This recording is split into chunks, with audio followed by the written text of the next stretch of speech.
کیا حال ہے بیٹا؟ ٹھیک ہو؟ میں ٹھیک ہوں۔ یہ تقریباً 40-50 سال سے یہ جتنا ایریا آپ دیکھ رہے ہیں یہ ٹف ٹائل لگی ہوئی ہے جو جی یہ ساری ٹف ٹائل والی جگہ میں یہاں پہ جھاڑیاں اور یہاں پہ بوسیدہ قسم کے ہائی وے کے کچھ ڈرم پڑے ہوئے تھے جن میں لک وغیرہ اور اس طرح کی چیزیں تھیں کہ وحشت ہوتی تھی لوگوں کو یہاں۔ اللہ تو بڑی مشکل ہوئی مجھے یہاں ہائی وے والوں کو سمجھانے میں اور یہاں لوگوں کو قائل کرنے میں کہ یہ جگہ اس کام کے لیے نہیں ہے، یہ ہائی وے کے ساتھ اگر ملا کے خوبصورت چوک بنایا جائے تو بن سکتا ہے۔ ماشاءاللہ۔ میں جب ایم پی اے بنا تو اس کی حالت ایسی تھی کہ اس تصویر کو اور آج کی تصویر کو سامنے رکھا جائے، باقی تو چھوڑیں، یہ پیچھے گھر والوں کو بھی یقین نہیں آتا۔ آئیے اس سڑک کو ذرا مزید دیکھتے ہیں۔ آج جی، اس کے لیے فنڈز کی فراہمی آسان تھی یا کیا یہ کیا پروسیس ہوتا ہے، کیسے یہ کرتے ہیں یہ ہر ایم پی اپنے ہاں اس طرح کی سڑکیں کیوں نہیں بنوا لیتا؟ سب خیریت۔ کوئی مشکل کام ہے یا کوئی خاص تعلقات ہیں یا آپ مذہبی لوگ ہیں، کوئی ڈرا ورا کے پیسے لے لیتے ہیں، کیا کیسے ہوتا ہے یہ؟ دیکھیں میں یہ سمجھتا ہوں کہ کوئی اتنا مشکل کام نہیں ہوتا اگر آپ اپنے شہر کے لیے بڑے منصوبے حکومت سے لائیں تو یہ کوئی بڑا مشکل کام نہیں ہے، لیکن محکمہ اور منتخب سیاستدانوں کی بدنیتی شامل رہتی ہے جس کی وجہ سے یہ کام نہیں ہوتے۔ اچھا۔ اور اس میں مثال کے طور پر اس طرح کی چیزیں پیدا ہو جاتی ہیں کہ وہ لوگ حکومت سے فنڈ منظور کروا لیتے ہیں اور ایک منصوبہ شروع ہونے کے بعد سیاستدان اپنی کمیشن لے لیتے ہیں اور جو ہائی وے کا محکمہ ہے اس کے ذمہ داران اپنی کمیشن لے لیتے ہیں۔ جب سیاستدان نے اپنی بیچ میں سے کمیشن لے لی، اس کے پاس کون سی پیچھے اخلاقی گنجائش بچی ہے کہ وہ ٹھیکیدار سے یا محکمے سے رفتار صحیح رکھیں، صرف ہارن نہ بجائیں۔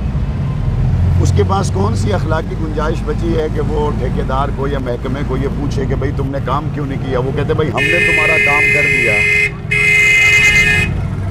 وہ کہتے ہیں بھئی ہم نے تمہارا کام کر دیا، اب تمہیں یہ پوچھنے کی جرت نہیں ہونی چاہیے کہ لوگوں کا کام کیوں اچھا، نہیں یہ ہوا؟ بھی ایک عجیب بات ہے کہ اسمبلی ٹوٹ چکی ہے، اب آپ اس وقت سٹنگ ایم پی اے نہیں ہیں، لیکن میں دیکھ رہا ہوں آپ کے ترقیاتی کام چل رہے ہیں، یہ کیسے چل رہے ہیں؟ یہ میرے وہی منصوبے ہیں جو 3-4 سال پہلے میں لے کے آیا تھا، صحیح ہے۔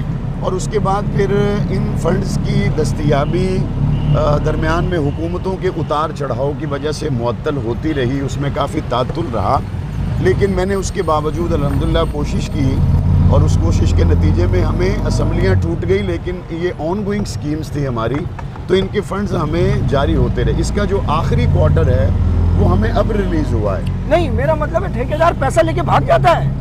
نہیں، ٹھیکیدار پیسہ لے کے نہیں بھاگ سکتا، یاد رکھیے جب بھی بھاگتا ہے سب سے پہلے سیاستدان پیسہ لے کے بھاگتا ہے۔ جو ٹھیکیدار کسی سکیم کو درمیان میں چھوڑ کے بھاگ جائے، آپ سمجھ جائیں کہ اس ٹھیکیدار کے اوپر سیاستدان پہلے پیسے لے کے بھاگا ہے۔ اگر سیاستدان نے بیچ میں پیسے نہ لیے ہوں، ٹھیکیدار کی جرت نہیں وہ بھاگ جائے، وہ کبھی نہیں بھاگ سکتا۔ ماشاءاللہ۔ آپ دیکھ لیں الحمدللہ اسمبلیاں ٹوٹ گئی لیکن اس کے باوجود تعمیراتی کام ہو رہے ہیں۔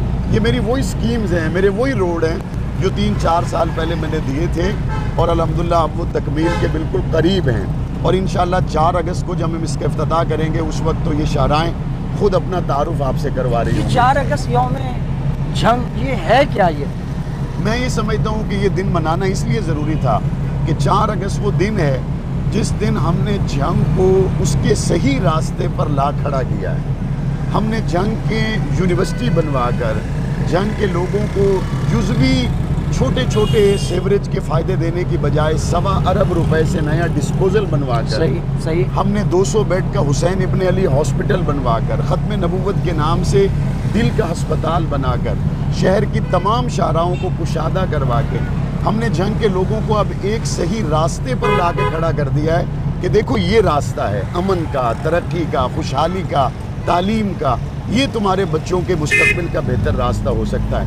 تو ہم نے 4 اگست کو یوم جنگ اس لیے نہیں منایا کہ جنگ کی خدمت کا مرحلہ مکمل ہو گیا ہے، بلکہ یہ یوم جنگ اس طور پر ہے کہ ہم نے اس دن جنگ کو اس کے صحیح راستے پر چلانے میں ایک پہلا قدم اٹھا دیا ہے، اور انشاءاللہ یہ ہمارے قدم اگر تسلسل کے ساتھ اٹھتے رہے تو میرے اللہ نے چاہا تو آنے والے چند سالوں میں جنگ پاکستان کے ترقی یافتہ ترین اضلاع میں ایک ضلع ہوگا انشاءاللہ۔ یہ ابھی ختم نبوت چوک پہ ہم رکے اور وہ لوگ آپ کو مل رہے ہیں، سلام کر رہے ہیں، میں نے دیکھا ایک دو نے ہاتھ چوما، تو آپ کو پیری مریدی کا سلسلہ ہے، یہ ہاتھ چوم رہے ہیں لوگ، آپ پیر بھی ہیں یہاں؟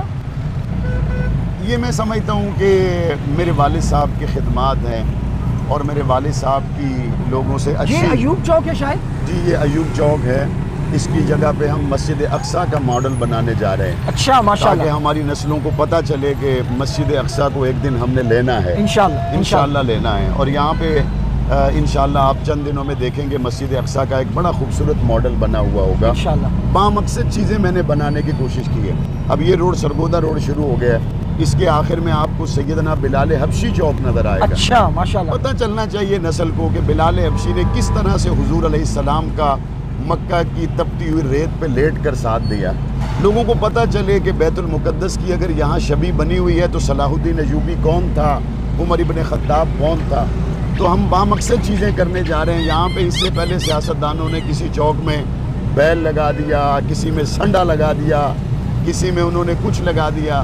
ان چیزوں سے اگر آپ اپنی قوم کو متوجہ کریں گے تو نتیجہ صفر ہی آئے گا، صفر ہی آئے گا۔ تو ہم اس طرح کی بامقصد چیزیں کرنے کی کوشش کریں۔ وہ جو آپ بات کر رہے تھے کہ لوگ مجھ سے محبت کیوں کرتے ہیں، جی جی، میں سمجھتا ہوں اس میں میرا کمال نہیں ہے، السلام علیکم، ٹھیک ہے، میں یہ سمجھتا ہوں اس میں معاویہ اعظم طارق کا کمال نہیں ہے، بلکہ یہ میرے والد صاحب کی شہر کے لیے اور ملک و ملت کے لیے ختم نبوت ناموس صحابہ و اہل بیت کے لیے ایوان میں اور باہر جو دی جانے والی عظیم الشان قربانیاں ہیں، یہ اسی محبت کا تسلسل ہے کہ لوگ مجھ جیسے گناہگار کے بھی ہاتھ چومتے ہیں، ورنہ میرے اندر اللہ تعالیٰ آپ جیسا ایم پی ہمیں بھی دے۔ اللہ جانتا ہے ایسی سڑکیں اب کراچی میں بھی بہت کم رہ گئیں۔ ہم لوگ بفرزون نارتھ ناظم آباد ٹاؤن کے علاقے کے لوگ ہیں، ہم جو ایسی سڑکوں کو ترسے ہوئے ہیں، یہ ماشاءاللہ تواتر تسلسل سے ایک سڑک چلتی چلی آ رہی ہے اور وہ ختم ہی نہیں ہو رہی، اور 2 رویہ سڑک ہے اور اس میں یہ درخت اور یہ ماشاءاللہ بڑا خوشگوار منظر ہے جی، یہ تو وہ جنگ لگ ہی نہیں رہا ہے۔ اللہ تعالیٰ آپ کراچی والوں کے لیے بھی میرے پاس خوشخبری ہے۔ جی جی، ہمارے اشرف میمن صاحب ہیں، پاکستان رائے حق پارٹی کراچی ڈویژن کے صدر ہیں، اور ہمارے وہاں پہ سید سکندر شاہ صاحب ہیں، پاکستان رائے حق پارٹی اندرون سندھ کے ہمارے ٹنڈولا یار غالب، جی ٹنڈولا یار کے ہمارے بڑھ کے اہم پارٹی کے رہنما ہیں۔ تو کراچی والے لوگوں کو بھی اگر اس طرح کی سڑکیں چاہیے، وہ اپنے بچوں کے لیے اچھی یونیورسٹی چاہیے، اپنے بچوں کے لیے اچھے سکول چاہیے، کراچی کے لوگوں کو اگر ختم نبوت کے نام سے دل کا ہاسپٹل چاہیے، سندھ کے لوگوں کو اگر حسین ابن علی کے نام سے 200 بیڈ کا ہاسپٹل چاہیے، تو وہ پریشان نہ ہوں کہ جنگ میں بنا ہے یہاں نہیں بنا، وہ وہاں سکندر شاہ کو مضبوط کریں، وہ میرا ہی بھائی ہے، وہ اشرف میمن کو مضبوط کریں، وہ میرا بھائی ہے، استری کے نشان پہ مہر لگائیں، انشاءاللہ شہر کے سارے بل نکل جائیں گے۔ اللہ تعالیٰ آپ کو جزائے خیر عطا فرمائے۔ اسی پر ہم اپنی گفتگو کا اختتام کرتے ہیں۔ یہ خوبصورت 2 رویہ سڑک جو آپ دیکھ رہے ہیں، وسیع و عریض روڈ دیکھ رہے ہیں، اور یہاں دونوں طرف اس کی سائڈوں پر بھی فٹ پاتھ موجود ہے، پیچھے نہیں تھا، پیچھے ابھی کام چل رہا ہے، وہ بھی مکمل ہوگا۔ ہم مولانا معاویہ اعظم صاحب کا شکریہ ادا کرتے ہیں، دلیر باپ کے دلیر بیٹے ہیں۔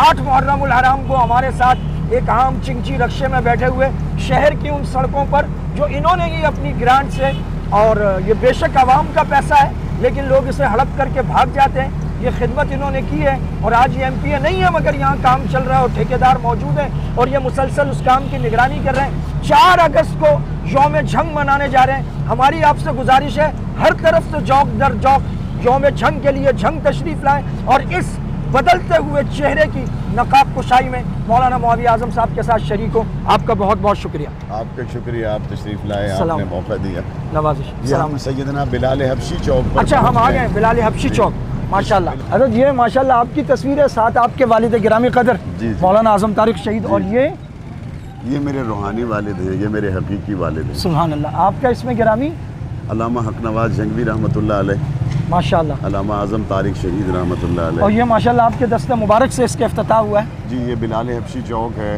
اس کا الحمدللہ میں نے افتتاح کیا، اور اس کی بھی پرانی تصاویر میرا میڈیا سیل آپ سے شیئر کرے گا ضرور۔ تو الحمدللہ میں یہ سمجھتا ہوں کہ جنگ آج جہاں پہنچا ہے یہ معاویہ اعظم طارق کی وجہ سے نہیں ہے، یہ میرے دائیں بائیں جن بزرگان کی یادیں ہیں یہ ان کی وجہ سے پہنچا ہے۔ ہم نے تو صرف ان کی محنتوں کے بعد قدم اٹھائے ہیں. لیکن بلا شبہ آپ نے ان کی وراثت کا حق نبھایا ہے اور آج ان کو آپ پر فخر ہوگا یقیناً. اللہ تعالیٰ آپ کو سلامت رکھے. السلام علیکم ورحمۃ اللہ. السلام ورحمۃ اللہ. بسم اللہ الرحمن الرحیم. یہ ہمارے بھائی ہیں رکشے والے علی المرتضیٰ چوک پر جہاں ہم مولانا کا انٹرویو کر رہے تھے.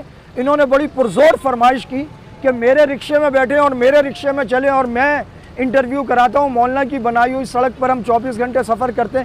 تشریف لائیں. ہاں جی, یہ آپ نے کیوں ہمیں بٹھایا اپنے رکشے میں؟ میرے ساتھ مولانا صاحب کے ساتھ بڑی گہری محبت تھی. مولانا اعظم طاہر صاحب کے دور سے لے کے مولانا حکیم صاحب کے دور سے لے کے بہت گہرا میرا تعلق ہے اس جماعت کے ساتھ. میرا یہ دل کرتا تھا کہ جب میں مولانا صاحب کو جہاں کہیں بھی دیکھتا ہوں میں کوشش کرتا ہوں کہ مولانا صاحب اتر کے میری گاڑی میں بیٹھیں. جو سفر جو سڑکیں انہوں نے ہمیں دی ہیں میں خوش ہوتا ہوں سڑک پہ جا کے کہ مولانا صاحب نے ہمیں بہت اچھا روڈ دیا ہے. یہ بتائیں اب کرایہ کیا ہوا ہے علی المرتضیٰ چوک سے یہاں بلال حبشی چوک تک کیا کرایہ ہے جو میں آپ کو ادا کروں؟ میں کرایہ نہیں لینا چاہتا. میرے لیے یہ بڑی فخر کی بات ہے کہ مولانا اعظم طاہر کے بیٹے مولانا معاویہ اعظم صاحب جو اب موجودہ MP ہیں تو انہوں نے میری گاڑی میں سفر کیا ہے. یہ میرے لیے سب سے بڑا کرایہ کا اعزاز ہے. اس سے بڑا میرے لیے اللہ آپ کو جزائے خیر دے جی. بہت شکریہ جی. آپ کا نام کیا ہے؟ شیخ عمران جنگوی جی. شیخ عمران جنگوی صاحب بہت شکریہ, نوازش. السلام علیکم.